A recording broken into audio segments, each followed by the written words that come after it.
네, 안녕하세요. 저는 한국농촌경제연구원의 김용렬입니다. 오늘 말씀드릴 내용은 우리나라 그 농촌융복합 산업, 우리가 6차 산업이라고 하는 겁니다. 농촌융복합 산업 정책에 대해서 좀 말씀드리고, 그다음에 현장에서 있는 사례 이런 것을 좀 말씀드리도록 하겠습니다.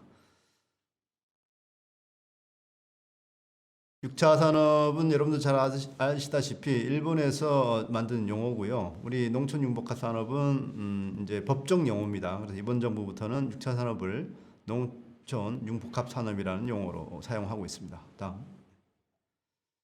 다음요.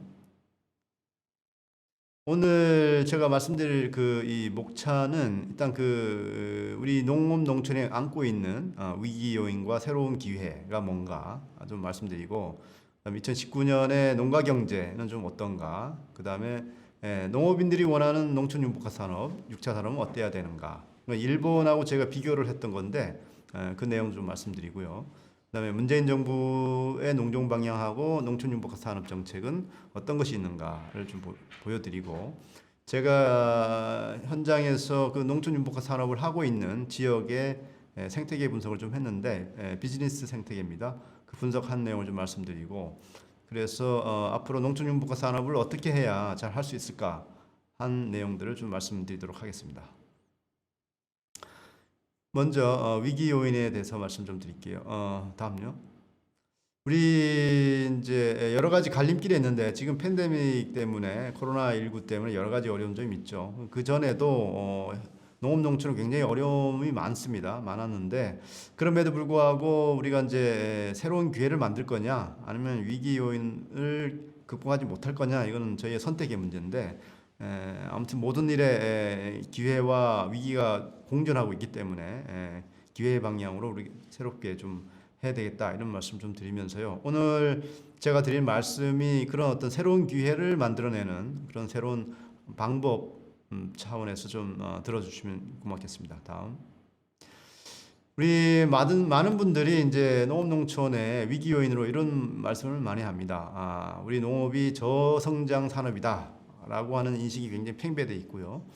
그 원인은 이제 국내 인구도 이제 감소 추세로 갈 것이고, 그다음에 인건비도 상승하고, 식습관도 변화가 되고, 농경지도 감소하고, 농촌의 고령화도 굉장히 심화되고 있죠. 그런 게 있기 때문에 식량 소비가 감소되고 기후 변화도 굉장히 많이 이루어지고 있죠. 그다음에 생산도 불안정이 굉장히 심하고 농업도 저성장이다, 이런 측면에서 굉장히 농촌의 농업의 위기 요인을 많이 말씀을 해주시고, 지금 코로나19 때문에 더 많은 또 위기도 오고 있습니다. 그리고 기후 변화 때문에 장목뿐만 아니라 태풍이나 이런 그 장마 이런 걸로 인해서 농작물 생산에도 굉장히 어려움이 되고 있는데요. 이런 것들이 굉장히 위기 요인이긴 하죠. 근데 이것을 어떻게 잘 활용하냐에 따라서 굉장히 또 새로운 기회 요인도 될 수 있을 거라고 생각됩니다. 이런 것들을 잘 회복할 수 있도록 노력해야 될 것 같고요. 그 새로운 기회들 보면 지금 시장에서는 굉장히 1인, 2인 가구들이 굉장히 비율이 증가하고 있습니다. 그래서 거기에 따라서 상품도 굉장히 달라지는 거죠.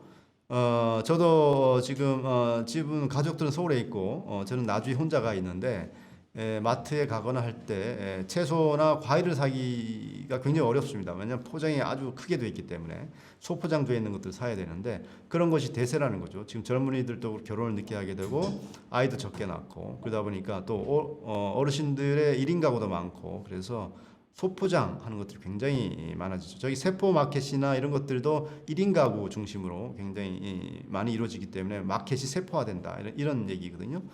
그래서 작은 마켓들이 많아지고, 그다음에 욜로 오라베 시대, 일과 직장에 그다음에 여가가 균형 잡히는 시대. 지금 거의 이제 5일 근무인데 대체적으로는 거의 뭐 옛날에 5일 근무, 지금 5일 근무만 하고 있지만 4일 반 정도 근무하는 식으로 세상이 많이 바뀌고 있고, 그렇기 때문에 저렇게 굉장히 소포장이라든가 안전한 농산물 이런 것들이 앞으로 굉장히 많이 팔릴 거로 예상이 되고요.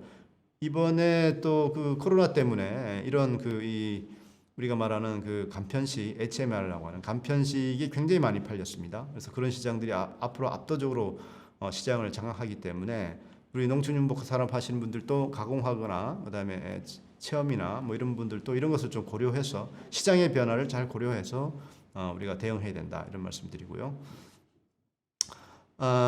새로운 요즘에 많이 이야기되고 있는 거죠. 그 4차 산업혁명. 우리가 뭐 ICT뿐만 아니라 BT, 그 바이오 기술이라든지 첨단 기술들이 엄청나게 많이 발전하고 있어요. 그래서 이것을 농업 농촌과 어떻게 연계시키느냐에 따라서 굉장히 새로운 세상이 나타나고 있죠. 그래서 최근에 제가 뒤에도 말씀드리겠습니다만은 블록체인 기술을 활용해서 농산물의 이력 추적을 아주 정확하게 하는 이런 시스템들이 도입되고 있습니다.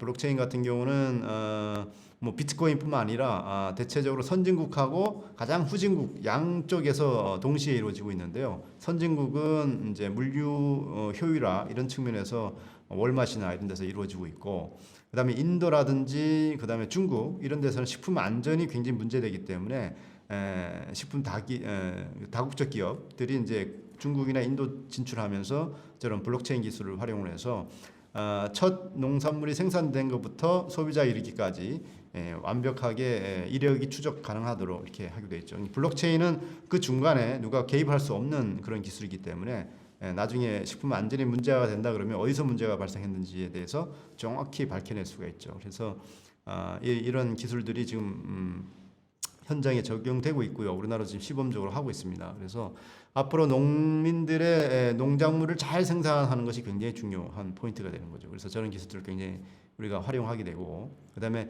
드론이라든지 자율주행 이런 것들도 이제 ICT 기술을 활용해서 굉장히 무인화되고 있고, 근데 우리 고령화되기 때문에 고령화되고 그다음에 여성분들도 굉장히 농촌에 많습니다. 그분들이 쉽게 농사를 질 수 있고 농기계를 쉽게 활용하기 위해서는 저렇게 자동화, 그다음에 소형화 이런 것들이 굉장히 중요하거든요. 그런 것 측면에서 우리가 활용해야 되고, 식물 공장은 여러분들 많이 보셔서 알겠습니다만 제 뒤에서도 말씀드리겠습니다만은 이 식물 공장도 환경 오염 뭐 이런 문제 때문에 앞으로도 굉장히 발전할 겁니다. 그리고 실제로 유럽에서 그 슈퍼마켓 같은데 야채 코너, 채소죠. 채소 코너에 가면 저런 식물 공장 같은 것들이 있어서 거기서 직접 채소를 이렇게 수확을 합니다. 수확을 해서 계산대 가서 계산하는 그런 마트도 지금 등장하고 있습니다. 그래서 첨단 기술들이 농업과 굉장히 많은 융합이 이루어지고 있고, 그다음에 그 뒤에서 제가 또 말씀드리겠습니다만은 그 축산 같은 경우가 굉장히 환경 오염을 많이 발생하고 있잖아요. 그래서 대체육도 지금 나오고 있는 실정이고, 그래서 환경 오염을 줄이고 그다음에 비료나 농약 이런 것들이 굉장히 농업에 투입이 많이 되고 있는데 그런 것들을 줄이기 위한 노력들도 굉장히 이루어지고 있습니다. 그리고 농촌 관광 같은 경우도 이번에 BTS 그 온라인 그 콘서트도 있었습니다만은 농촌에도 이제 그런 이 AR이라고 하는 그런 것들도 이제 적용을 해서 굉장히 다양한 농촌 관광 체험이나 이런 것도 이루어질 수 있다. 그러니까 현장에는 농촌의 현장과 그다음에 도시에 있는 소비자들과의 직접 연결이 굉장히 가상현실에서도 이루어질 수가 있고, 그걸 통해서 상품도 홍보할 수가 있고 마을도 홍보할 수 있고 그런 기술들이 적용되고 있다 이런 말씀을 드리겠습니다. 이런 것들이 굉장히 농촌의 농업에 새로운 기회가 될 수 있다 이렇게 말씀드릴 수 있겠네요. 다음. 요것이 작년에 우리가 매년 연초에 CES라고 해서 가전 박람회죠. 세계 가전 박람회인데 작년에 2019년 CES에서 이게 1월 달에 주로 이루어집니다. 라스베가스에서 이루어지는데 가전 쇼입니다. 최첨단 가전 제품들이 나오는 곳인데 작년에 저기에 뒤에 햄버거 있죠. 햄버거가 임파서블 버거라고 해서 햄버거가 대히트를 쳤습니다. 저 안에 들어가 있는 그 패트가 우리가 알고 있는 그런 패트가 아니고 대체육입니다. 그러니까 실제 고기가 아니고 배양육을 만들어서 저렇게 패트를 만든 거죠. 저게 굉장히 히트를 쳤고 아주 센세이션을 일으켰는데, 축산 돼지나 소를 기르는데 굉장한 곡물이 많이 사용되고 그걸로 인해서 환경 오염도 굉장히 심화되고 있기 때문에 그런 것을 극복하기 위해서 지금 대체육에 대한 투자가 굉장히 많이 이루어지고 있습니다. 그래서 미국 같은 경우는 이미 저렇게 판매되고 있는 버거샵들이 몇천 개 됩니다. 2, 3천 개 벌써 되고 있고요. 콩으로 만드는 것들은 조금 기술이 더 많이 발전돼 있고 돼지나 그 다음에 소, 육류를 통해 고기에서 세포를 떼어내서 그것을 배양하고 있는 그런 것들도 지금 진행 중에 있는데 그것은 아직 단가가 높고 그 다음에 기술력이 아직 올라오지 못하고 그 다음에 맛이 아직 뛰어나지 못하기 때문에 시장에는 나오지 않습니다만은 계속 실험은 이루어지고 있습니다. 그래서 환경의 부하를 줄이기 위한 기술들이 굉장히 이루어지기 때문에 계속화되고 있고요. 또 하나 재밌는 거는 그 대체 육 우리가 고기잖아요, 고기. 그래서 미국에서는 미트라고 하는데 미트라는 용어를 쓰지 말라고 그 축산 농가들이 로비를 하고 있습니다. 그래서 우리나라도 아마 곧 지금 임파서블 버거 미트는 우리나라에 들어와 있습니다. 이미 들어와 있고요. 그래서 이제 우리 축산 농가들도 고기라는 용어를 쓰지 마라, 대체 육이란 말을 쓰지 마라 이런 앞으로 논란이 있을 것 같고 그런 걸 대비해서 제 생각에는 아마도 새로운 용어 우리가 조미료 하면 미원 이렇게 하듯이 그런 류의 용어가 나올 것 같고 축산도 저런 측면에서 굉장히 위기다 이렇게 환경 오염을 줄이지 않으면 굉장히 위기가 발생할 수 있고요. 햄버거뿐만 아니라 지금 토마토 가지고 우리 그 스시죠? 스시에 올라가는 연어 같은 연어라든지 아니면 이 참치 같은 회를 맛도 똑같은 맛을 내면서 하는 것도 지금 나오고 있습니다. 그래서 그런 것들이 아주 대대적으로 이루어지고 있기 때문에 굉장한 기술 변화가 있다. 그런 것들이 이제 그러면 저게 우리 농업에 어떤 영향을 줄 거냐 이런 거잖아요. 저거 대체 여기 농민들하고 무슨 상관이 있어 이런 말씀을 드릴 수 있는데 그럴 수 있죠. 그렇지만 우리가 환경이나 이런 것들을 감안하지 않고 앞으로 농업 생산을 하게 되면 굉장한 소비자들한테 외면을 받을 수 있기 때문에 그런 측면에서 우리가 고려를 해야 된다 이런 말씀드립니다. 다음. 이것도 2019년에 CES에 나왔던 콤바인입니다. 미국의 그 존 디어라고 하는 세계적인 그 농기계 회사입니다. 농기계 회사인데 저기 크게 보여 있는 저 존 디어라고 하는 저기 이제 콤바인은 뭐 그냥 그 옥수수나 콩 수확하는 기계잖아요. 기계인데 저기 지금 저 존 디어 회사에서 이야기하기는 저 콤바인은 기계가 아니다.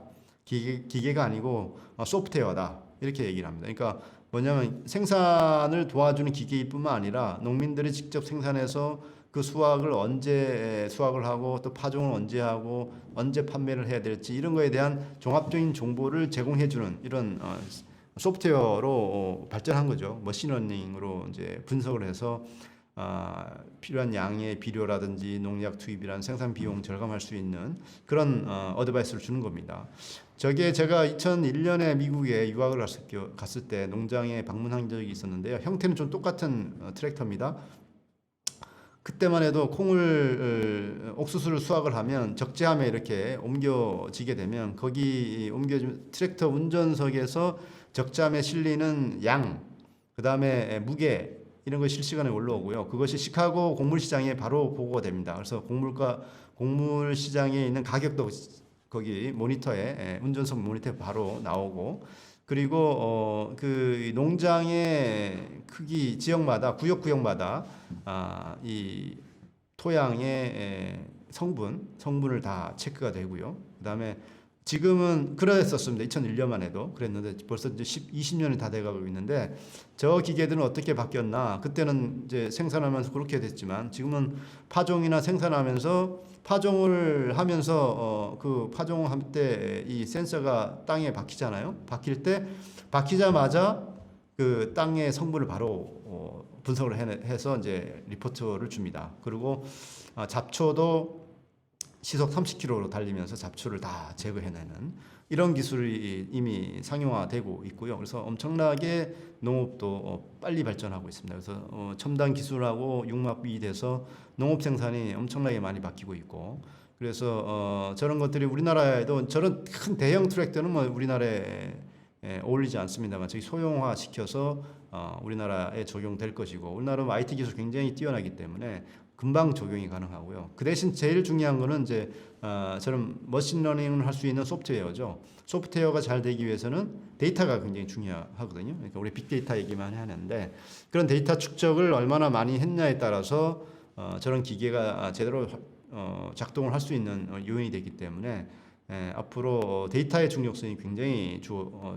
중요해집니다. 그 데이터 생산은 누가 하냐? 농민들이 하게 되죠. 농민들이 하게 되고 생산자가 하게 되기 때문에 그런 것들에 대한 우리의 이제 인식의 변화 이런 것이 굉장히 필요하다는 거죠. 그래서 제가 이런 것을 보여드리는 것은 세상은 굉장히 많이 변하고 또 새로운 기술이 굉장히 나오기 때문에 그런 기술들을 농업과 농촌하고 굉장히 잘 접목을 하게 되면 우리가 굉장히 새로운 도약을 할 수 있다 이런 측면에서 말씀을 드린 겁니다. 다음. 요거는 올해 금년도에 CES가 있었는데 거기에 우리나라 공학자 출신이죠. 김혜연 엔싱 대표가 저기 모듈형 농장을 출품을 해서 이 혁신상을 받았습니다. 모듈형 저거라는 건 이제 컨테이너죠. 컨테이너 안에 저렇게 농작물을 생산하는 겁니다. 기존의 식물 공장보다는 시설비도 싸고 굉장히 이동도 간편하고 이런 거죠. 우리가 시골 가면 컨테이너에 농막을 만들듯이 저렇게 농막 같은 것들을 컨테이너를 갖다가 아파트에 갖다 놓는다든지 뭐 어디든지 갈 수 있잖아요. 그럼 저기서 신선한 채소를 바로 먹을 수 있는 이런 시스템이기 때문에 굉장한 센세이션을 일으켰습니다. 그러니까 우리가 농장이 이제 향후에는 저렇게 모듈형 농장에서는 배지에서 나오는 농작물과 땅에 사는 농작물, 땅에서 직접 생산되는 농작물과 양분화돼서 소비가 이루어질 겁니다. 그래서 어느 것이 더 좋고 어느 것이 더 신선하고 어느 것이 건강에 더 좋은지 또 땅에서 나는 그다음에 공기에 직접적으로 접촉을 해서 비바람을 막고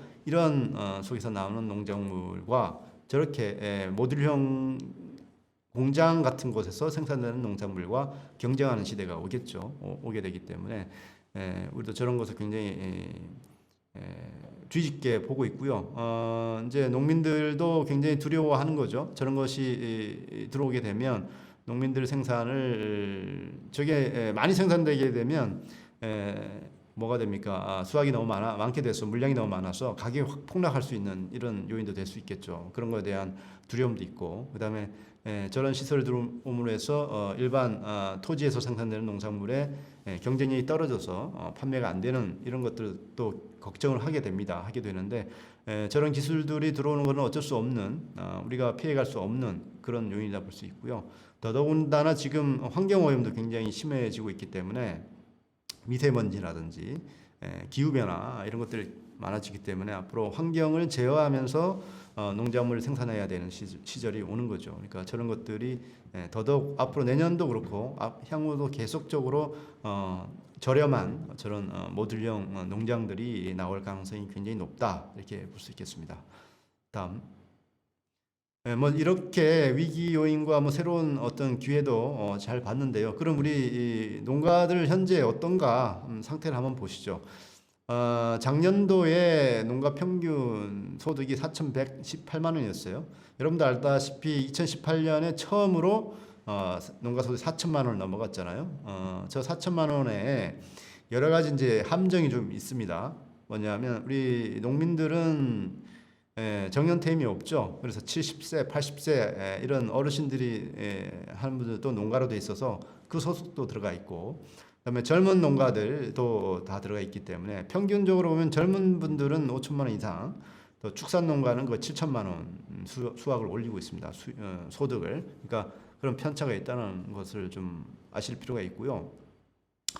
그리고 이제 우리가 주목해야 될 것들은 농가 평균 소득이 4천만 원이 넘는데 이 4천만 원 중에 농업 생산으로 이루어지는 소득은 좀 줄어들고 농업 외 소득, 그러니까 우리가 직불금으로 받는다든지 그건 이전 소득입니다만은 우리가 이제 6차 산업에서 하는 체험이라든지 가공 제품을 만들어서 판매한다든지 아니면 다른 이 노동을 통해서 얻어지는 수입 뭐 이런 것들이 굉장히 높아지고 증가하고 있습니다. 그래서 증가하고 있기 때문에 이거는 이제 농업소득의 개념에 좀 변화가 있어야 되는데 그렇지 않기 때문에 그런 것도 있습니다만은 요즘 정책들이 농업 외 소득 증대에 굉장히 우리 6차 산업 같은 경우가 농촌 육가산업 정책 같은 것이 저는 농업 외 소득을 올리는 정책으로 있거든요. 그러니까 그런 측면에서 보면 농업 외 소득 증가가 굉장히 많아지고 있고 이런 것들을 소득의 추세입니다. 추세고 농업 소득이 떨어지는 것에 대해서 많은 농민단체나 농민들이 우려도 많이 하고요. 비판도 많이 하고 있습니다. 그런데 저기에서도 마찬가지로 저기 아까 말씀드린 대로 계속 떨어지고 있잖아요. 농업 소득이 17년에는 1,000만 원, 18년에는 올랐네요. 1,200만 원, 19년에는 또 떨어져서 1,000만 원 이렇게 농업 소득이 들쭉날쭉한데 저 농업 소득을 어떻게 올릴 거냐에 대한 고민들이 많이 하고 있습니다. 그러니까 올해 같은 경우는 지금 이 기후가 안 좋아가지고 농작물 가격이 굉장히 높죠. 시장이 굉장히 높게 되어 있는데 그러면 또 수확량이 줄어서 소득이 또 많이 오르지 못하는 이런 현상이 있기 때문에 저런 것들을 어떻게 극복할 거냐. 그러니까 저런 것을 올리기 위해서 아까 말씀드린 새로운 기술들과의 융합이 굉장히 중요하죠. 다음. 자, 그러면 이제 농업인들이 원하는 농촌 융복합 산업은 뭐냐에 대해서 말씀드리겠습니다. 뭐 6차 산업이나 농촌 융복합 산업에 대해서 개념에 대해서는 이미 다 알고 계실 겁니다. 알고 계실 거고요. 그러니까 농업을 생산하고 농산물을 생산을 해서 그것을 가공하고 판매하고 이런 것들을 좀 연결을 해서 농가 소득을 올리는 이런 것들이 이제 농촌 융복합 산업 정책입니다. 그게 6차 산업이고요. 뭐 여러분들 6차 산업에 대한 그 용어는 어떻게 나오는지 잘 아시겠습니다만은 이마무라 교수가 교토대학교의 농업경제학과 교수죠. 교수인데 학생들을 데리고 농촌에를 이제 간 거죠. 농활을 갔습니다. 농활을 갔더니 그 여학생들은 저렇게 뭘 이렇게 만들고 그 다음에 또 어르신들하고 대화하고 판매하고 이런 것을 아주 즐겨하고 남학생들은 농장에 가서 막 힘을 쓰면서 농사 짓고 이런 걸 좋아하는 것을 보면서 저게 어떻게 보면 이론화를 만든 거죠. 1차, 2차, 3차 플러스 1 플러스 2 플러스 3 1 곱하기 2 곱하기 3 이렇게 하면 6 그래서 6차 산업 이것을 잘 적용하면 좋겠다. 그래서 여성분들의 어떤 그런 가공 활동이라든지 가공 상품을 만드는 활동 그다음에 또 식당을 또 운영하는 거 또 판매하는 거 이렇게 로컬 푸드 매장을 만들어서 판매하는 거 이런 것도 여성분들이 잘 하기 때문에 그래서 마을마다 그렇게 로컬 푸드 매장을 만들어줬죠. 만들고 또 소규모 가공이 가능하도록 또 지원해주고 그런 정책들을 우리가 이제 저희도 이미 예전부터 하고 있었습니다만 그 용어를 박근혜 정부 때 적극 도입을 해서 6차 산업 정책을 폈죠. 그래서 거기에 따라서 농촌 융복합 산업 육성 및 지원에 관한 법률을 2014년, 15년에 제정을 했죠. 그래서 그 법에 따라서 지금 진행이 되고 있고요. 저렇게 이제 농촌이라고 하는 공간에서 그 농업이라고 하는 밑바탕이 있고 거기에 이제 가공산업, 관광, 그다음에 판매와 같은 2차 산업과 3차 서비스 산업이 같이 융복합화 이루어지는 거죠. 저것이 이제 6차 산업인데 농촌 융복합 산업인데 저걸 어떻게 원활하게 잘 할 수 있을까? 저걸 잘 활용하게 되면 농작물을 생산하는 것의 부가가치가 다 온전하게 그 각 농가에 갈 수 있잖아요. 그러니까 그런 측면이 있고 그 다음에 또 농업을 굉장히 크게 하신 분들이 또 가공이나 관광 이런 거 다 할 수는 없으니까 농업을 크게 하신 분들은 지역에서 저렇게 가공하신 분들하고 관광하신 분이나 판매하신 분들하고 서로 연계를 해서 지역 단위로 이렇게 농촌 융복합 산업을 하게 되면 그런 거기서 나오는 부가가치가 지역 내에서 이제 순환이 되고 지역 내에 다른 농가들과 상생할 수 있기 때문에 그런 것들을 잘 될 수 있도록 조장해 주는 그런 정책들이 이제 농촌 융복합 정책이고요. 6차 산업이다 이렇게 보시면 되겠습니다. 요거는 제가 그 2014년에 이 6차 산업 농촌 융복합 산업 정책에 대한 연구를 할 때 일본의 사례를 보고 일본에서 저와 똑같은 질문을 농민들에게 한 겁니다. 일본의 6차 산업은 무엇을 위해서 해야 되느냐라고 물어봤을 때 저런 답이 나왔는데 저거를 한국의 우리 농민들한테 한번 물어봤습니다. 똑같은 질문을 물어봤더니 왜 농민들은 농촌 융복합 산업을 하고 싶으냐, 6차 산업을 하고 싶으냐, 생산, 가공, 판매 이런 것을 이론화를 통해서 가격 결정권을 갖고 싶다는 거죠. 가격 결정권이란 게 뭡니까?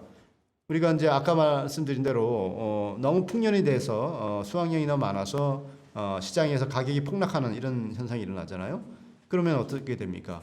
생산이 너무 많아지면 그걸 다 시장에 나가면 안 되겠죠. 시장에 나가게 되면 가격이 폭락이 되기 때문에 그러면 시장에 나갈 수 있는 물량을 조절을 하는 거죠. 그 남은 물량은 어떻게 해야 될까요? 저장을 하거나 가공을 해야 되겠죠. 그러니까 그렇게 되면 어떻게 해야 될까요? 그는 가공 시설이 필요하고 저장 시설이 필요하고 그런 것들은 이제 정부가 지원해 주고 그러면서 이제 시장에서 가격을 일정 수준 유지하도록 만들고 그게 이제 가격 결정권을 내가 갖는 거죠. 그러니까 시장에서 이루어지는 가격을 내가 조절해 주는 거죠. 조절하면서 하는 건데 그러기 위해서는 마케팅 파워가 있어야 되겠죠. 지금 같은 경우는 대형마트나 이런 데서 굉장히 마케팅 파워가 있기 때문에 대형마트와 농민들 간의 이 마케팅 파워의 힘싸움인데 그것을 농민들 잘 조직화되고 그렇게 되면 마케팅 파워를 가질 수 있겠죠. 그러면은 이제 가격을 적정 수준에 농민들이 원하는 수준에서 유지할 수 있겠죠. 그 대신 소비자들의 이제 가격에 대한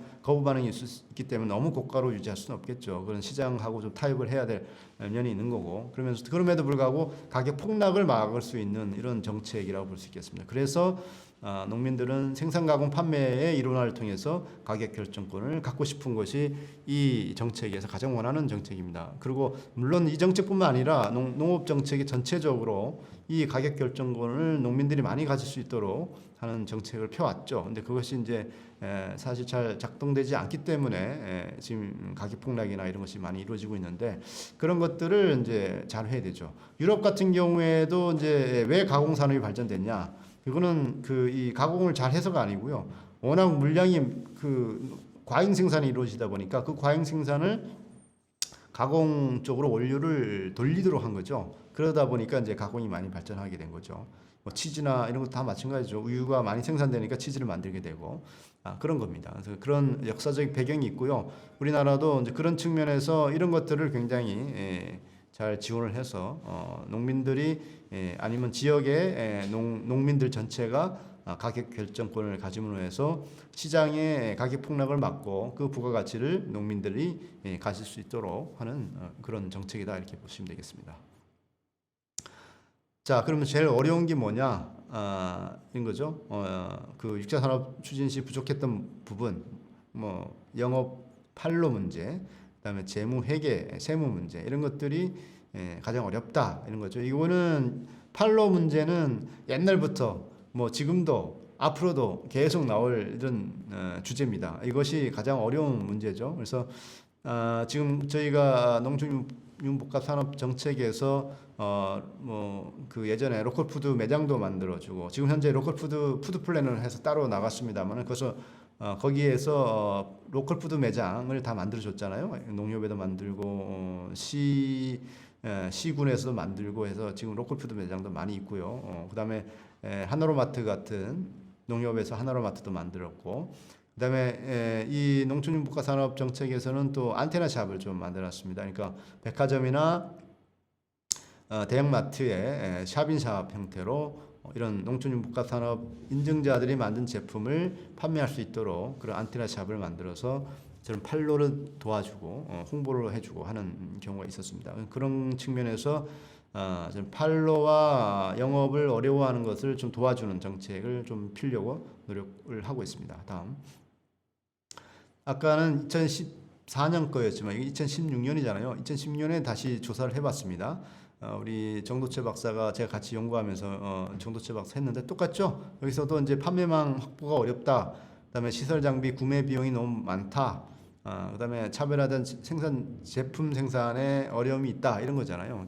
그다음에 시장 기술 정보도 좀 부족하다 이런 것들이 있는데 앞으로도 이 판매가 어려움을 굉장히 극복해야 되는데 앞에 제가 말씀드렸잖아요.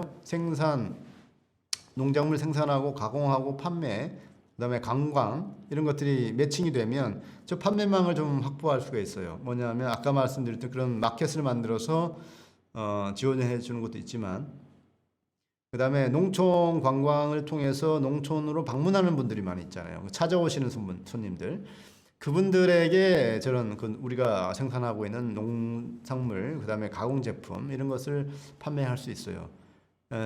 재밌는 거는 그런 것들은 이제 전문용어로 장소 마케팅이라고 하는데 농가에 찾아와서 좀 농촌 체험도 하고 이렇게 즐기던 분들이 거기서 농민들이 생산한 농산물을 사가거나 이렇게 하게 되면 재구매율이 굉장히 높아요. 재구매율이 굉장히 높고 또 그곳을 또 방문하는 경우도 굉장히 많고 또 서울 지역에 사시는 분들은 아파트에 사시니까 대체적으로 그분들이 아파트 주민들에게 또 홍보해주고 이런 게 많기 때문에 찾아오는 손님에 대한 찾아오는 고객에 대한 우리가 그 관리를 잘 해서 농산물 판매나 이런 것과 연결해 줄 필요가 있겠다 이런 말씀을 드립니다. 다음 정부 정책을 조금 말씀을 드릴게요. 이거는 뭐 짧게 제가 말씀드릴게요. 다음 이번에 올해 문재인 정부에서 농종 방향을 좀 발표했습니다. 5가지를 약속을 했어요. 산업혁신의 선도형 일자리 창출하겠다. 일자리 굉장히 중요시하니까. 그 다음에 지역혁신에 따뜻한 일자리 창출하겠다. 공익형 직불제를 안착시키겠다. 농산물 가격 급등락을 최소화하겠다. 가축 질병 발생을 좀 차단하겠다. 이 5가지를 약속했는데 제가 아까 말씀드린 대로 농산물 가격 급등락을 최소화하겠다. 이 정책에 뭐 유통 분야도 있지만 우리 농촌융복합 산업도 굉장히 여기과 연계되어 있고요. 그다음에 아까 말씀드린 가축 질병 같은 경우 지금도 뭐 아프리카 돼지열병이 강원도 화천에서 발생했다고 그러는데 그런 것들 지금 굉장히 문제화되고 있죠. 이제 이런 것들을 확실하게 잘 해야 되겠죠. 이런 5가지 기조에서 우리가 농촌융복합 산업 정책도 이루어지고 있다 이렇게 보시면 되겠습니다. 다음. 이건 앞에서 설명드린 내용이기 때문에 참고하시기 바라겠습니다. 다음에 이제 농촌융복합 산업 정책 관련된 산업과 관련되어 있는 정책을 좀 소개해 드릴게요. 일단은 이제 뭐 계획을 수립하는 건 당연하죠. 매년 5년 단위로 지금 계획을 중앙정부로 하고 있는데요. 제가 지금 연구를 지금 하고 있습니다. 2차 기본계획 준비 용역을 지금 제가 하고 있고요. 거의 수립이 되면 정부에서 곧 저의 연구 보고서를 바탕으로 정부 계획이 발표가 될 겁니다. 다음. 그 다음에 대표적인 정책인데요. 농촌융복합 산업 사업자 인증. 아마 여기 그 강의를 듣는 분들 중에 혹시 인증을 받으신 분도 있는지 모르겠습니다만은 2019년에 1685개의 경영체가 사업자 인증을 받았습니다. 저렇게 인증서를 발급하고요.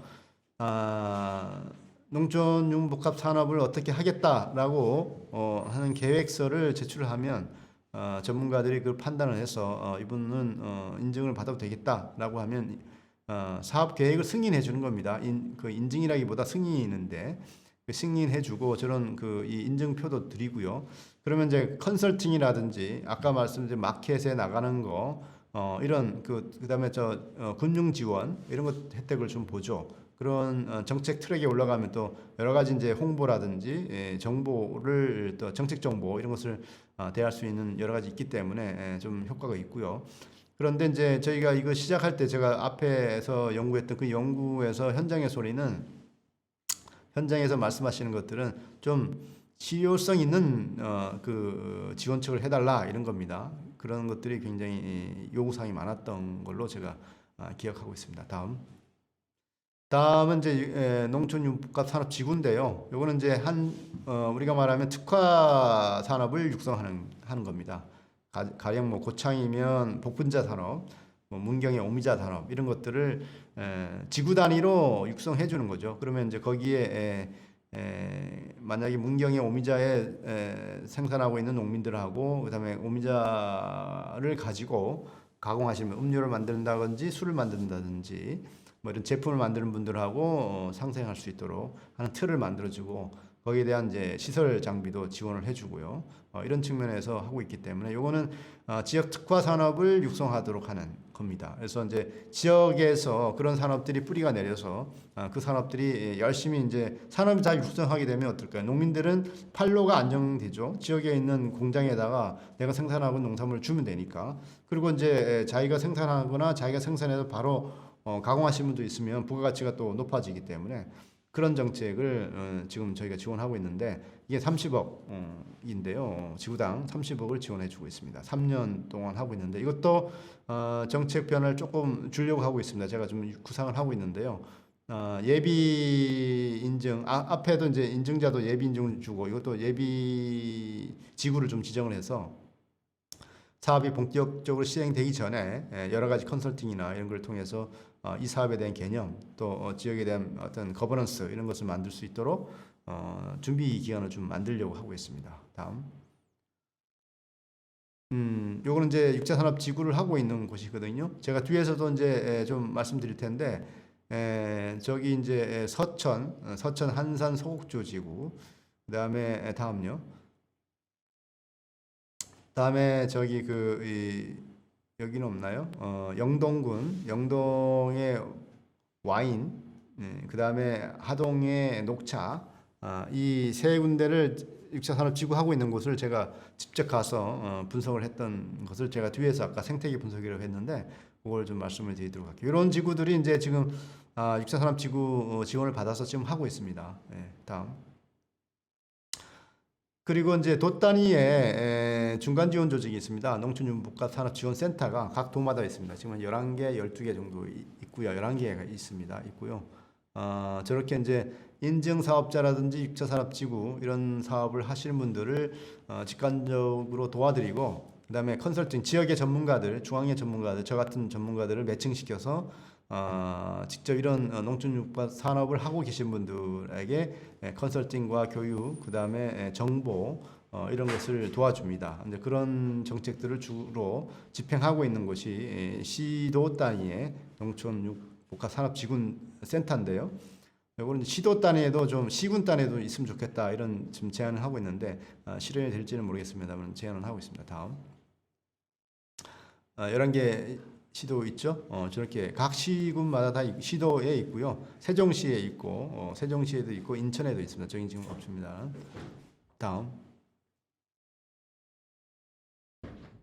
여기에 대해서도 이제 현장에 계신 분들이 좀 더 현장 밀착형으로 좀 도와줬으면 좋겠다 이런 말씀을 드리고 현장 코칭 제도 같은 경우도 좀 더 현장 코칭 하시는 분들의 어떤 이 역량이 좀 뛰어나신 분들이 좀 왔으면 좋겠다 이런 얘기도 많이 있고요. 아무튼 현장에서 어려워하고 있는 부분들을 잘 긁어줄 수 있고 해결해 줄 수 있는 그런 센터가 되도록 서비스를 좀 강화해 달라 이런 것들이 현장에서 많은 요구가 있습니다.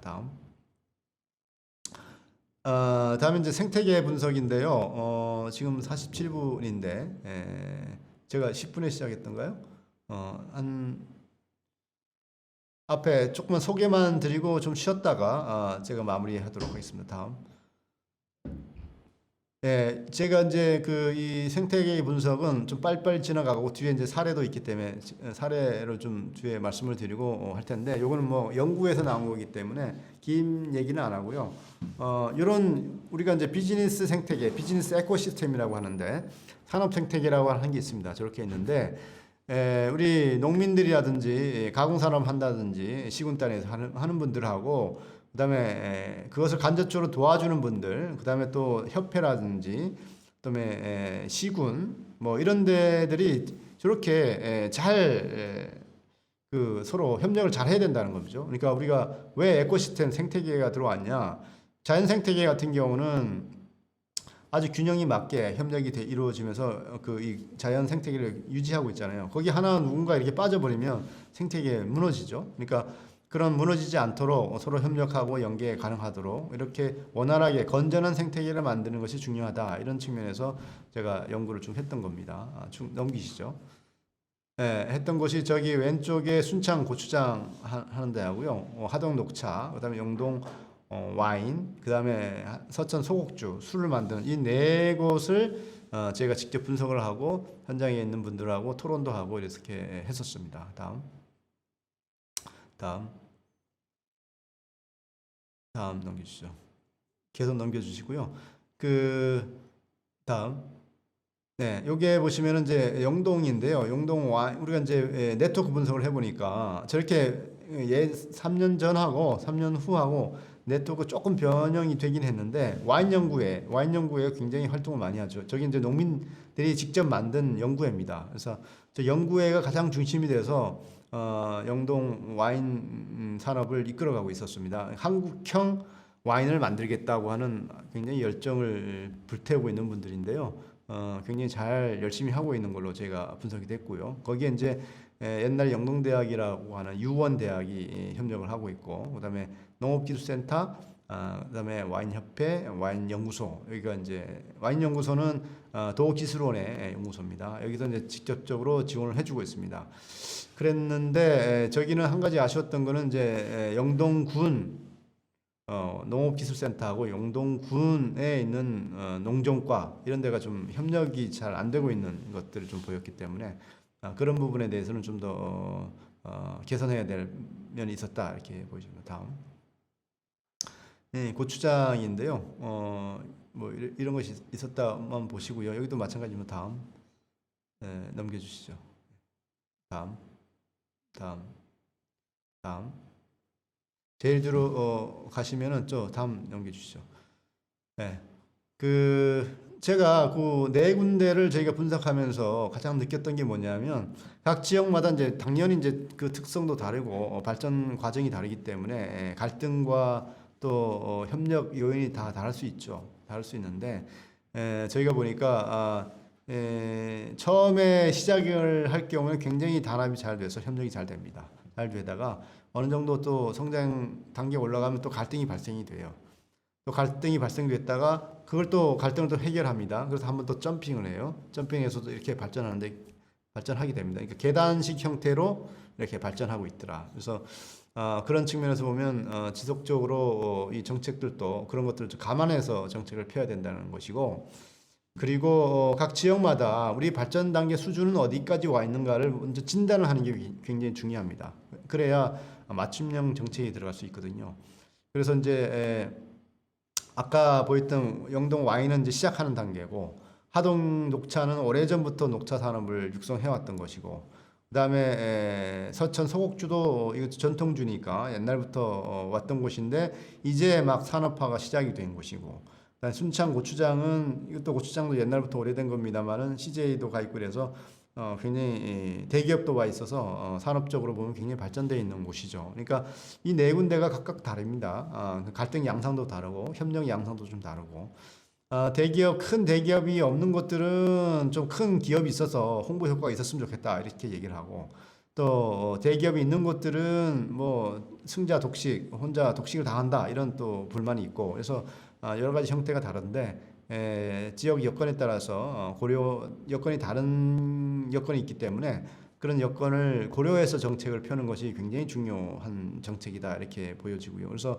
아까 우리가 봤던 농촌유목산업지구라든지 육지산업지구사업 같은 경우에 저런 지역의 여건 분석을 잘 해서 그 지역에 맞는 정책을 들어갈 수 있도록 계획을 꾸리고 거버넌스 구축할 수 있도록 정책을 펴는 것이 굉장히 중요합니다. 그래서 그런 것들이 이 연구에서 나왔던 굉장히 시사점이었고, 앞으로 이런 정책들은 계속 좀 가속화시켜서 지역 내에 있는 정책 산업들이 잘 토착화되고, 그것이 이제 지역 내에 협력 기구가 만들어지고 협력 체계가 생태계가 잘 융합이 되고 잘 발전이 되고, 그것은 이제 외부에서 또 이렇게 지원해주고 역할이 돼서 또 새로운 정보나 새로운 기술이 들어가서 좀 더 융성화될 수 있도록 하는 어떤 그런 이 포맷을 굉장히 앞으로 계속 해나갈 생각이고요. 저도 이제 정책적으로 제안도 많이 하고 있는 상태인데 그런 식으로 앞으로 많이 끌고 갈 예정입니다. 다음. 이번엔 이제 발상의 전환과 협력이라고 하는 주제로 주로 사례 중심으로 이렇게 말씀을 드리겠습니다. 다음. 여기 강릉입니다. 강릉인데요. 제 커피를 가져왔는데 제 고향이 강릉이에요. 강릉인데 지금 강릉 하면 커피가 이제 대세죠. 강릉 경포대나 이런 것보다도 강릉은 이제 커피가 강릉을 상징하는 이런 것이 됐는데, 누가 상상이나 했습니까? 이 커피가 강릉의 상징하는 뭐가 될 줄은 아무도 상상을 못했죠. 못했고요. 그래서 제가 이거가 강릉의 커피 산업이 본격적으로 육성되기 전에 제가 이 강의 다니면서 그 미래의 향토 자원, 미래의 우리 이 특화 자원을 육성하자 이런 측면에서 제가 강릉 커피 사례를 많이 말씀드렸었는데, 이제 강릉은 커피 없는 강릉 상상할 수가 없어요. 그리고 또 여기에 대부분의 강릉에 사시는 분들이 많은 분들이 바리스타 교육을 받고 집에서 또 커피를 내려 먹고 뭐 그런 이제 문화가 된 거죠.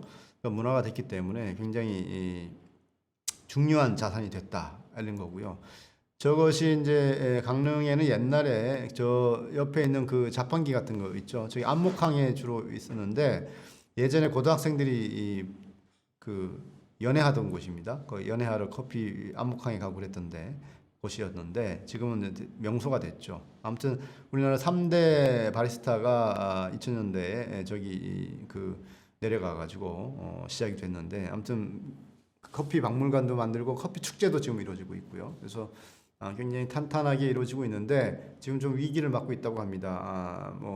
그 이 시장님이 바뀌면서 또 전임 그 시장하고의 정책을 결을 달리하다 보니까 조금 삐걱대는 건 있는데 어쨌든 우리가 새로운 자원을 발굴하는 데 있어서 굉장히 눈을 새롭게 떠야 된다. 그리고 지역이 문화와 굉장히 접목을 하게 되면 굉장히 지속 가능한 그런 정책으로 갈 수 있고 산업으로 발전할 수 있다 하는 것이 이 강릉 커피가 보여주는 그런 사례입니다. 그래서 우리가 익히 그다음에 늘 보지 못했던 그런 어떤 자원, 그다음에 산업, 그다음에 작목이라 하더라도 어떻게 하느냐에 따라서 저렇게 굉장한 상품으로 발전할 수 있기 때문에 우리가 발상의 전환을 굉장히 좀 할 필요 있다. 이런 측면에서 제가 강릉 커피의 사례를 말씀드렸고요. 다음에 일본인데요. 일본의 제2의 남해 같다라고 하는 곳인데 여기 이제 고구마 생산을 많이 하는 곳입니다. 저는 직접 가보지는 못했습니다만은 여기 이제 고구마 생산이 많이 되니까 주로 군고구마 겨울에 많이 판매되잖아요. 근데 이제 이거 판매를 좀 늘리기 위해서 그럼 여름에도 군고구마를 만들어 보자 이런 이제 아주 그 발상의 전환을 한 거죠. 그래서 이제 군고구마를 만들 수 있는 기계도 만들고, 그다음에 그 군고구마에 적합한 품종을 또 개발을 하고, 그렇게 해서 이 군고구마를 지역에서 아주 자발적으로, 아주 자생적으로 잘 판매가 될 수 있도록 이렇게 하는 시스템을 만든 거죠. 그러니까 그러다 보니까 이제 고구마 판매량이 늘어나고, 또 소득도 늘어나고, 지역 농업이 또 활성화되고, 지역 경제도 활성화되고, 그러니까 발상의 전환이라고 하는 것이 굉장히 의미가 있는 시도였죠. 그러니까 뭐 고구마가 술도 만들고 뭐 여러 가지 가공 제품도 많이 개발하는데 저렇게 이제 군고구마라고 하는 핵심 어떤 상품을 1년 내내 판매하기 위해서 뭐 아주 뛰어난 발상은 아니죠. 그럼에도 불구하고 여름에 군고구마를 판매해보자라고 하는 그런 발상의 전환을 통해서 이런 지역의 고구마 산업을 육성하고 발전시키는데 새로운 어떤 모멘텀을 만드는 어떤 시도를 했다는 측면에서 굉장히 의미가 있었습니다. 이런 것들도 우리가 좀 생각을 바꾸는 전환하는데 좀 계기로 보면 좋지 않을까 하는 생각이 듭니다. 다음. 저기는 제가 직접 다녀온 곳인데요. 쭈루오카시의 전통 식문화 창조에 대한 겁니다. 저기 오른쪽에 그 사진에 나와 있는 식품들 있잖아요. 그 음식들.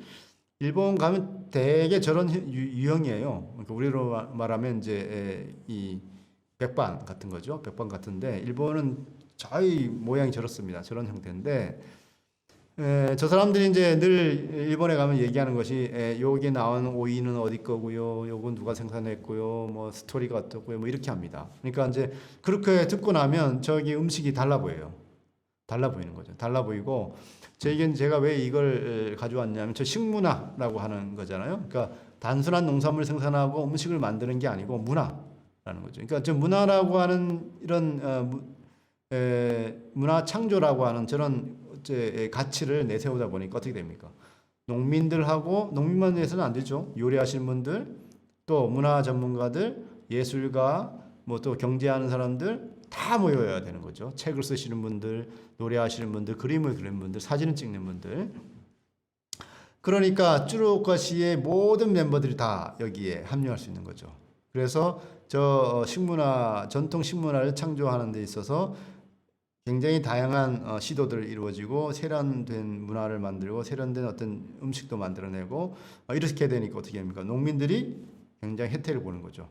저기 이제 판매될 수 있는 농산물을 생산만 하게 되면 판로의 걱정이 없으니까 아까 우리가 서두에서 말씀드렸듯이 가장 힘들어하는 게 판매와 이런 거잖아요. 그러니까 판매를 촉진시킬 수 있고 농산물 생산을 안정화할 수 있고 농산물 생산이 안정화되면 지역의 농민들의 소득이 보장이 되고 또 그 소득을 통해서 일어나는 여러 가지 활동이 이루어지고 소비 활동이 또 이루어지고 그렇게 또 농가 인구가 유지가 되면 농촌의 인구가 또 유지가 되고 그러니까 농촌 공동체가 이루어지고 그러니까 여러 가지 선순환 구조가 이루어지는 거죠. 그러니까 여기서 제가 말씀드리고 싶은 건 농업의 농촌의 유지와 발전을 위해서 농업 농촌의 주민들의 역할을 해야 되지만 외부의 다른 분들하고 연계, 협력 이런 것을 하지 않으면 안 된다. 그러기 위해서는 저렇게 좀 가치가 높은 가치를 공유할 수 있는 어떤 비전 이런 걸 제시해야 다른 분들이 합류할 수 있는 공간이 마련된다는 거죠. 그래서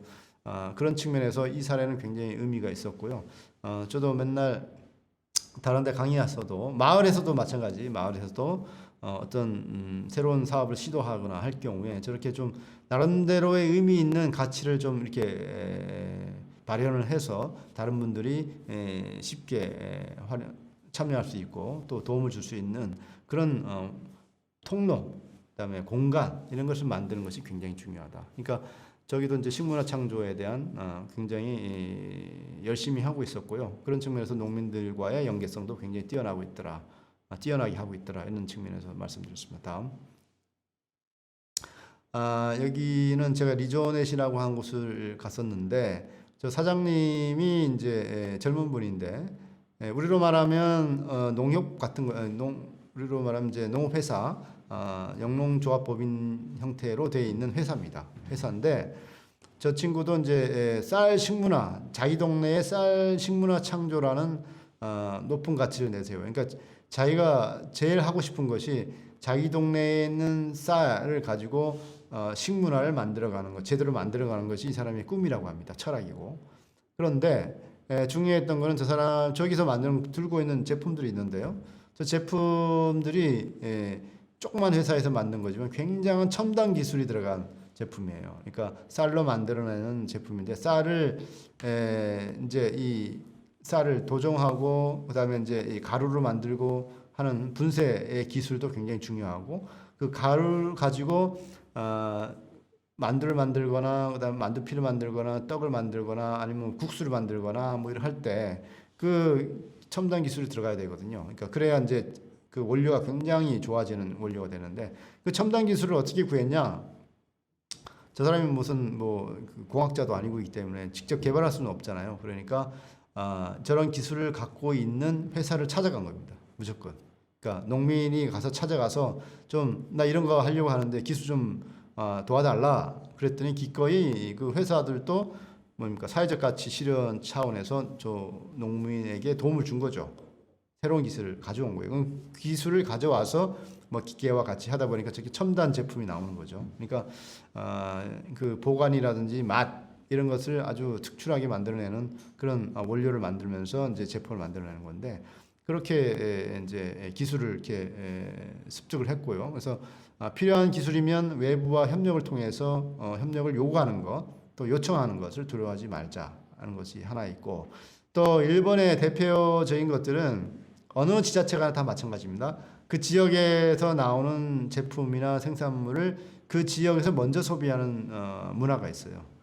독특한 문화가. 그것은 굉장히 의미가 있죠. 그러니까 지역이 작더라도 지역에는 공공급식, 그다음에 뭐 레스토랑, 그다음에 호텔 이런 데에서 제일 먼저 그 동네의 제품을 사용을 합니다. 그런 것들이 아주 뿌리 깊게 토착화되어 있고 그런 것들을 우리도 좀 본받을 만합니다. 그러니까 여기서도 여기 나온 쌀 가공 제품을 지자체와 공공급식 이쪽으로 판로를 이제 뚫어서 작지만 좀 안정적인 판로를 이미 확보해 놓은 상태고 그 다음에 저기서 나오는 필요로 한 쌀은 지역의 농민들하고 계약 재배해서 전부 수매를 합니다. 수매를 해서 농민들의 쌀 판매에 대한 걱정 덜어드리고 그다음에 이제 그런 측면에서 이제 또 소비자들과 학교와 또 그 재계, 경제계 이런 데와 지역과 협력을 해서 저는 그 쌀 식문화를 창조하는 그런 협력 체계를 가져가고 있다. 이런 것들이 이제 한 사람의 대단한 그 이 철학은 아니지만 나름대로의 철학을 철저히 실행해 감으로써 농민들도 혜택을 보고 지역에 자기들이 갖고 있는 전통 식문화에 대한 것도 유지 보존하고 또 세련된 제품을 만들어서 판매도 하고 그걸 또 판매하고 남는 것들은 이제 대량 생산되는 것들은 저기로 가면 도쿄로 판매가 되고 이렇기 때문에 그러므로 해서 이제 쌀 산업이 육성이 되는 거죠. 저 지역만에 이제 그런 것들이 굉장히 저도 인상 깊게 봤던 사례입니다. 다음. 여기는 신성 생산조합이라고 하는 곳인데 여기도 재미난 곳입니다. 저 왼쪽에 있는 저렇게 그 기와로 되어 있는 저기가 공장인데요. 아주 작은 가공 공장이에요. 제가 봤을 때는 뭐랄까 구멍가게 같이 아주 작은 곳이었거든요. 근데 들어갔더니 저기 안에 일하시는 분들이 이제 어르신들이 계시더라고요. 7, 80대 되시는 분들만 저기 안에서 이제 두부 만들거나 콩으로 만든 제품을 만들고 계셨는데 저기도 나온 제품을 저기 지금 중앙에 있는 저 사진이 이제 상표인데 그걸 붙여서 지역에 이제 아까 좀 있죠? 밑에 있는 돈부리관이라든지 지역 호텔이라든지 지역 판매소, 학교 이쪽으로 급식을 보냅니다. 그리고 제품을 보내고 남는 제품을 또 도쿄로 보내서 판매를 하고 있는 그런 구조인데 재미난 것은 저기 신성 생산조합이라고 하는 것이 우리나라로 보면 들녘 경영체 같은 겁니다. 그 지역에 있는 어르신들의 이 땅을 전부 다 임대를 합니다. 임대를 해가지고 농사를 대신 지어줘요. 그러니까 저기 가공 공장에는 어르신들이 일을 하고 밖에 농장에서는 젊은 사람들이 농사 일을 합니다. 그러니까 콩 농사를 하는데 콩 농사를 하고 그 콩 농사를 다 수매를 하고 저렇게 가공하고 다른 데서 또 제품을 또 판매를 해서 남는 수익을 이제 그 농가들한테 나눠주는 거죠. 그러니까 저기 나이 드신 분이 저기 하얀 옷을 입으신 분이 이제 리더인데 조합장이죠. 조합장인데 저분이 이제 설명하기를 어르신들은 여기서 이제 이런 가공 제품 생산하고 젊은 사람들은 나가서 이렇게 농업 생산 활동을 주로 한다 이렇게 말씀을 했고요. 그래서 이제 그리고 이제 이 사람들이 갖고 있는 규칙이 있습니다. 여러 가지 규칙이 있고 왜냐하면 이제 임대를 해서 쓰기 때문에 여러 가지 계약 조건 이런 것들이 잘 갖춰져 있는데 그런 것들을 공평무사한 원칙을 가지고 잘 하고 있었고요. 그다음에 지역 주민들과의 협력도 아까 지금 밑에 말씀드렸던 생산과 가공한 제품들을 지역 내에 있는 판매 시스템을 활용을 해서 판매하는 구조 이런 것들이 굉장히 잘 돼 있었고 지역에 있는 규약과 조례 이런 것들을 엄격하게 실천하는 것을 통해서 신뢰를 확보하는. 그러니까 이제 뭡니까 이 콩의 이런 그 품질 이런 것들이 올라오지 않으면 과감하게 이제 탈퇴시키거나 이렇게 하죠. 이렇게 하고 그다음에 농사 임대 같은 것도 이제 잘 그 계약을 잘 맺어서 장기 임대를 통해서 안전적으로 생산을 할 수 있도록 하는 시스템을 만들고 저기 이제 유통이라고 하는 돈부리관 뭐 이렇게 제가 직접 가서 식사도 하고 그랬는데 저기에 나오는 이제 이 덮밥이죠. 덮밥에 나오는 돼지고기니 뭐 쌀 이런 거 다 지역에서 나오는 겁니다. 그리고 저기에 이제 식당도 있고 로컬 푸드 매장도 있고 그렇습니다. 그러니까 거기에서 이제 소규모 생산하는 농민들은 저기 가서 판매를 할 수 있도록 이렇게 해주고, 그러니까 지역 판매소가 있는 거죠. 지역 판매소에서 그렇게 하고 있고, 저기는 대체로 이제 취미농, 그다음에 소농, 그다음에 이제 그 고령농 이분들이 소량 생산하는 것을 판매할 수 있도록 하고, 중규모 이상 판매하시는 분들은 농협을 통해서 개통 출하를 합니다.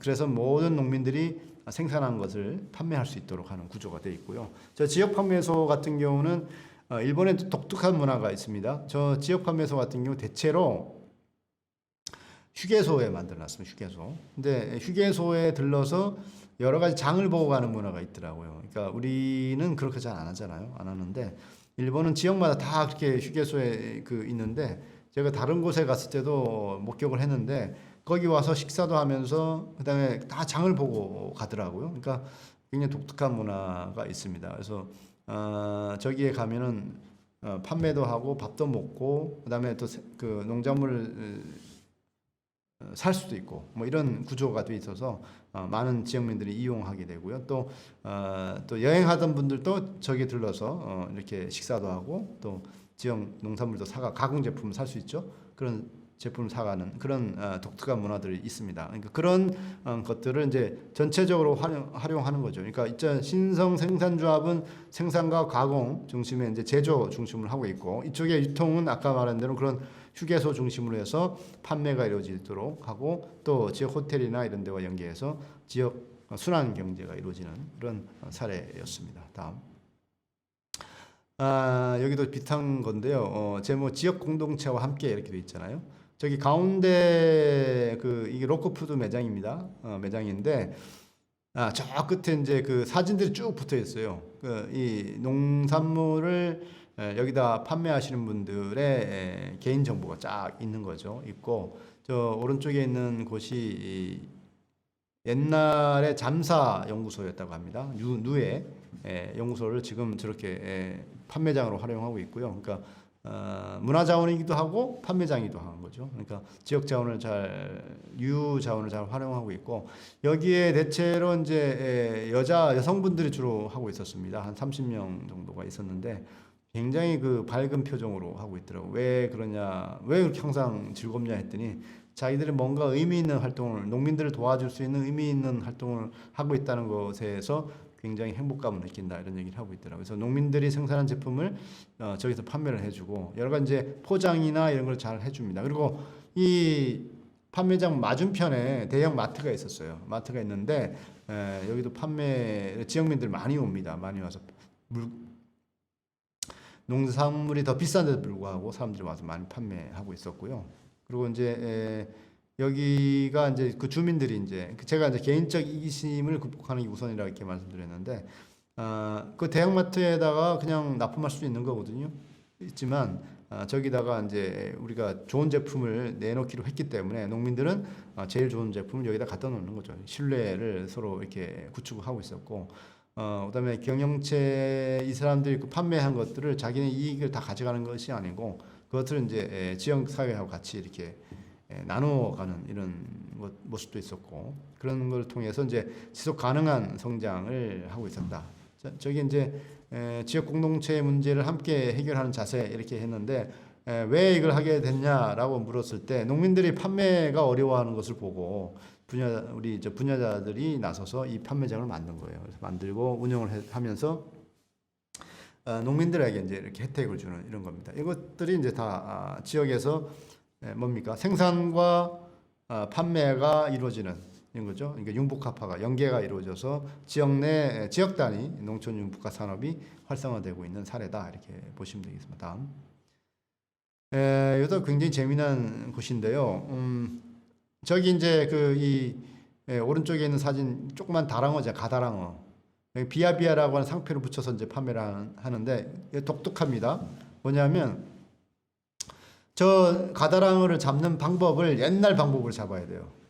옛날 방식으로 잡아서 옛날 방식으로 저장을 하고 옛날 방식으로 가공을 해야만 저 비아비아라고 하는 상표를 붙일 수 있어요. 그러니까 지역 문화를 지키면서 또 그걸 상표화하고 그것을 제품화하고 그것을 상표를 붙여서 그것을 판매하는 식당이 정해져 있어요. 거기다 판매를 하고 그다음에 거기 가면 저런 비아비아라고 상표가 붙여져 있는 제품을 저 가다랑을 먹을 수 있습니다. 먹을 수 있고 또 여기에 또 부녀자들은 학교 가면 초등학교에 가서 이 비아비아라고 하는 것이 가다랑이라고 하는 것이 얼마나 이 건강에 좋고 또 어떻게 잡고 우리는 어떻게 조상들은 또 이 잡아서 어떻게 판매를 했고 어떻게 가공을 하고 이런 것들을 합니다. 그러니까 지역 사회가 전체적으로 하나의 시스템화 되는 거죠. 협력 체계가 이루어지는 부녀자들은 저런 것들 교육을 시키고 아이들을 교육을 시키고 학생들은 어려서부터 저런 것을 건강 제품으로 먹고 그다음에 우리 동네에 갖고 있는 전통의 문화도 이렇게 알게 되고 또 건강한 먹거리를 또 생산하게 되고 그런 것들이 이루어지고 있는데 저기 이제 지역의 식육 철학이라고 돼 있잖아요.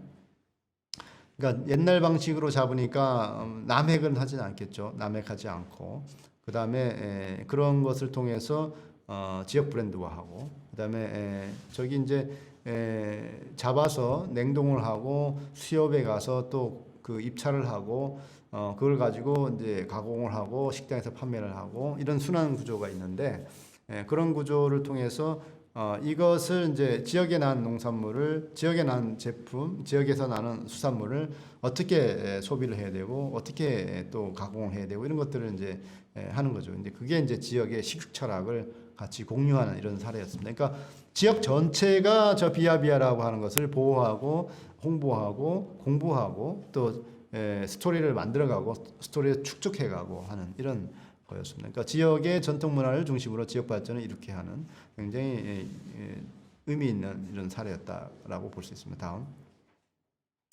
그래서 마지막으로 이제 그럼 농촌 융복합 산업이 가야 할 방향은 어딘가에 대해서 좀 말씀을 드리도록 하겠습니다. 이 농촌 융복합 산업은 말 그대로 융합이잖아요. 그래서 1차 산업, 2차, 3차 산업이 서로 연계 협력해야 되기 때문에 저렇게 협력이라고 하는 것이 굉장히 중요합니다. 이거는 이제 농촌에 가면 농촌에서 가장 빼놓을 수 없는 것이 협력 체계입니다. 서로 협력해야 되는데 여기 샤플리 밸류라고 제가 써놨는데 이거 협력 저기 이제 2012년 노벨 경제학상을 받은 분들인데 저기 이제 그 샤플리 교수가 만드는 샤플리 밸류가 있어요. 샤플리 밸류라고 했는데 쉽게 말하면 뭐냐면 우리가 그 택시를 운전할 때, 택시를 타고 갈 때 옛날 합승했잖아요. 합승을 하면 어떻습니까? 손님은 적게 돈을 내고 그다음에 택시 기사님은 더 많은 돈을 벌게 되잖아요. 그게 이제 이 샤플리 밸류입니다. 그 지점을 어디를 찾느냐가 이제 샤플리 밸류인데 이 협력을 통해서 잘 협력을 하게 되면 수익이 협력을 잘하면 수익이 비례적으로 증가한다는 거예요. 그래서 그것을 증명해낸 건데 우리도 그런 협력을 통해서 농촌 융복합 산업에 참여하시는 분들의 부가가치 소득을 비례적으로 증가하도록 하기 위해서는 저렇게 협력 체계를 잘 갖춰가는 게 굉장히 중요하다 이런 말씀을 드리고요. 다음 그러기 위해서 이런 생각이 좀 디자인 싱킹 그러니까 생각을 디자인하자 이것이 굉장히 중요한데 이걸 잘 실현한 곳이 애플입니다. 애플 아이폰이에요. 아이폰 처음 스마트폰 나올 때 이런 거였죠. 그러니까 뭐냐 기존의 그 삼성 전화기는 뭐였습니까? 전화를 어떻게 잘 하고 잘 받고 문자 잘 받고 디자인을 잘 하고 이런 것에 관심을 가졌지만 스마트폰은 어떤 거예요? 거기에 인터넷도 되죠, 사진도 되죠, 전화도 되죠, 문자도 되죠, 뭐 다 여러 가지가 이루어지는 거죠. 그러니까 그것을 합칠 거라고 생각을 못한 거죠. 근데 우리가 어떻습니까? 대체적으로 보면 시골 마을에도 보면 어느 생각 하나로 뭉쳐지기를 굉장히 원해요. 그렇지만 다 그것이 답인 건 아니죠. 그러니까 너도 맞고 나도 맞다라고 하는 이런 사고가 기본에 깔려야 협력이 이루어집니다. 그것이 이루어질 때 제대로 된 새로운 형태의 협력 체계가 만들어지고 새로운 형태의 제품도 만들어지고 새로운 형태의 공동체가 만들어질 수 있는 거예요. 그러니까 내 말만 맞다 이런 것이 아니고 너도 맞고 나도 맞다라고 하는 이런 사고. 그러니까 이제 예전에는 굉장히 열심히 제대로 하는 것이 핵심이었다고 하면 지금은 다르게 하는 것이 굉장히 중요합니다. 그러니까 다르게 하면서 다른 것들이 서로 조합이 돼서 새로운 형태의 하나의 아이폰이 나오듯이 그런 형태로 나갈 수 있어야 되기 때문에 생각이 다르더라 하더라도 인정해 주는 거. 그러니까 너도 맞고 나도 맞다라고 하는 그런 이 협력 의식 이런 게 굉장히 중요하다라고 말씀드리겠습니다. 이건 앞에서 제가 말씀을 드렸으니까 크게 뭐 또 말씀드릴 건 없는데 성장 단계별로 해야 된다는 거, 혁신 주체를 잘 육성해야 된다는 거, 그다음에 지역 단위로 계획을 잘 수립해야 된다는 거 이런 것들이 굉장히 중요한데 이건 개인도 마찬가지죠. 개인도 자기가 어느 단계에 와 있는가에 대한 먼저 고려를 해봐야 되고 그다음에 또 이 혁신 주체 새로운 아이디어나 새로운 리더를 할 수 있는 것들 이런 것을 교육이나 혁신 활동을 통해서 꾸준히 축적해가는 거 굉장히 중요하고 자기만의 계획을 잘 수립하는 거 이런 것이 굉장히 중요하죠. 다음. 그래서 종합적으로 말씀드리면 사회적 흐름과 동행하는 어떤 이런 키워드를 같이 가져가야 된다. 효율성과 포용성과 지속 가능성 그리고 건강과 식품 안전을 최우선 가치로 두면서 우리 사업을 진행해야 된다 이런 말씀을 드리고요. 네, 마지막으로 제가 좀 말씀드리고 싶은 거는 이런 체계를 지역 단위로 좀 만들 필요가 있겠다 이런 겁니다. 그러니까 아까 일본 사례도 말씀드렸습니다만은 보다 큰 가치 공유를 통해서 협력적인 지역 거버넌스를 구축하는 것이 굉장히 중요하고 그다음에 많은 부가가치가 지역 주민들에게 귀속될 수 있도록 농촌융합 생태계를 구축하는 거가 굉장히 중요합니다. 그러니까 우리가 생산하고 있는 부가가치가 지역 외로 서울이나 이런 데로 가기보다는 지역에 재투자가 돼서 지역의 주민들, 농민들 이런 분들이 더 소득이 올라가고 그런 데서 혜택을 받을 수 있도록 하는 체계를 만들어가는 지역 내 선순환 구조가 만들어질 수 있도록 하는 체계를 작은 지역이라도 만들어가는 것이 굉장히 중요하다. 이 체계를 만들어야만 지역에 있는 주민들과 지역 주민들이 혜택을 가장 많이 받을 수 있다. 이런 거기 때문에 농촌융복합 정책은 이런 체계를 만들어가는 수 있도록 지원해주는 정책으로 가야 된다라는 말씀을 드립니다.